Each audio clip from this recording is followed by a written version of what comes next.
চলতি অর্থবছরের প্রথম ৩ মাস জুলাই সেপ্টেম্বর প্রান্তিকে ঋণের সুদ পরিশোধে ব্যয় হয়েছে ৪২,৩৮৮ কোটি টাকা, যা পরিচালন ব্যয়ের অর্ধেকেরও বেশি। আর সরকারের মোট ব্যয়ের ৪৪%।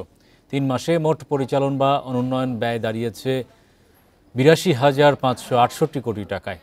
অর্থ বিভাগের প্রতিবেদনে আরও বলা হয়, চলতি অর্থবছরের প্রথম প্রান্তিকে বাজেট বাস্তবায়নের হার আগের অর্থবছরের একই সময়ের তুলনায় ১% বেড়েছে। এ সময় বাজেট বাস্তবায়নের হার ১২%, টাকার অঙ্কে মোট ব্যয় ৯৬,২৫৭ কোটি টাকা। এর আগে গত ২০২৩-২৪ অর্থবছরে একই সময়ে বাজেট বাস্তবায়নের হার ছিল প্রায় ১১%। ওই অর্থবছরে ব্যয় হয় ৭৯,৩৩২ কোটি টাকা।